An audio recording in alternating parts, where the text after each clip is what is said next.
This story is absolutely legendary amongst my family, so I thought I'd share it online.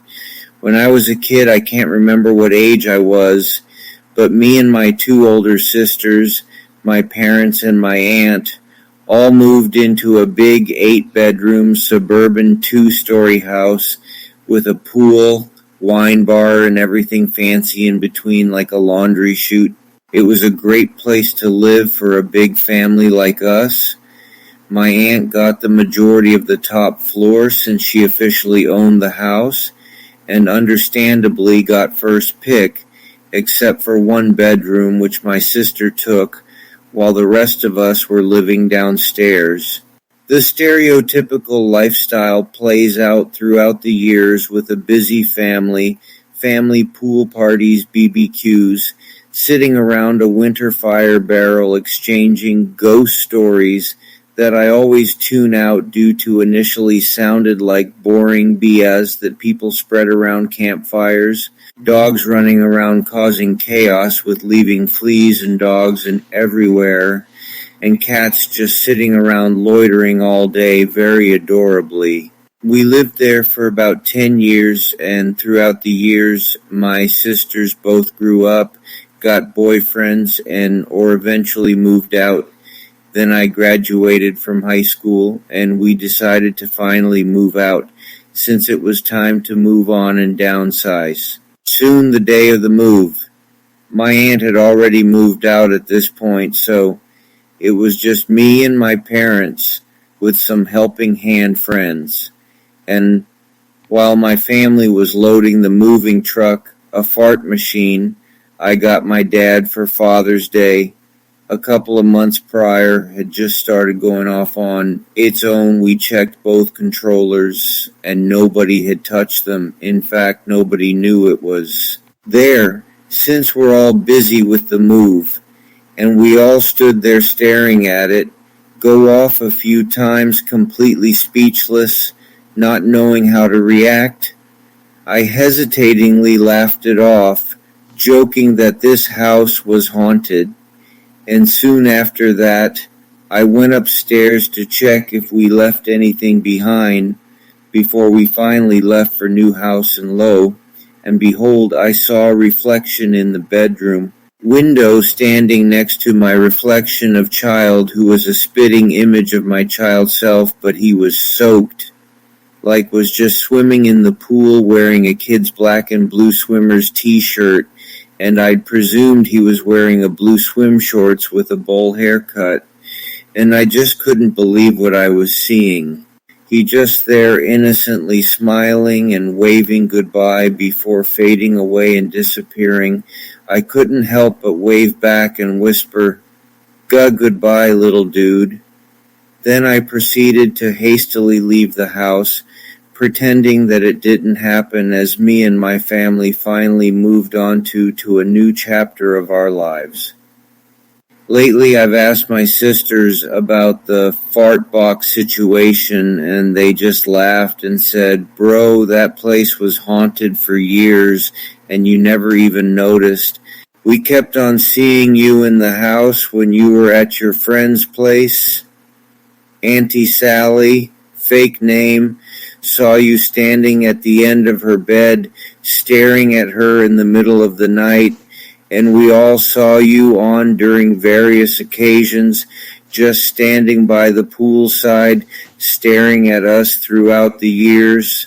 Then my sister went over the history of the house she and my other sister both looked up all those years ago, and found out that it's because a kid who looked like me drowned in that pool about a few decades before we moved in. So they had realized that the house was low-key haunted, and the entire time these hauntings were happening, I was completely obliviously unaware of the whole situation. I personally never experienced any hauntings until that last day, so I figured that I looked so much like him he saw fit to leave me alone, and or have my back by haunting my sisters whenever they were being the stereotypical annoying siblings.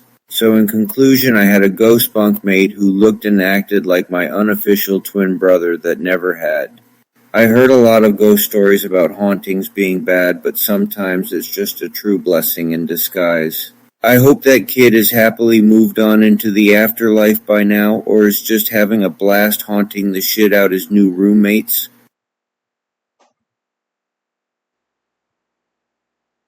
In the heart of Seoul, there was an old creaky building with an elevator infamous among the locals.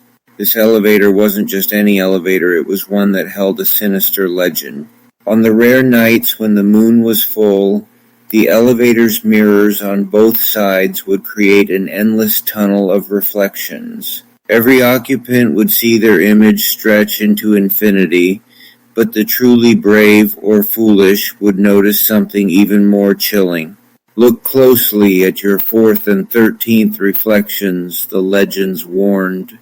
These reflections were said to harbor a ghost, an entity that looks just like you but isn't you at all. The ghost could move even when you stood still, its eyes unblinking and full of malice. One fateful night, a young woman named Yuna, desperate to disprove the myth, stepped into the elevator with her friends. They switched on their phones' flashlights, illuminating the eerie corridor of reflections. Yuna, determined to face her fears, stared into the mirrors. 1, 2, 3, 4 reflections deep she saw herself, but something was off. The 4th reflection smirked, although her own lips remained still. Her friends laughed nervously, urging her to stop, but Yuna was entranced. She continued counting. 12, 13. The 13th reflection was unmistakably her, but with eyes as cold as ice. It raised a hand while Yuna's own stayed at her side. Panic set in. As Yuna's gaze met the ghosts, a jolt of icy dread shot through her. The elevator jolted, lights flickering. In the dim light, the ghost seemed to step closer, its eyes locking onto hers with an intensity that spoke of impending doom. The walls seemed to close in, the air thick with whispers of the supernatural.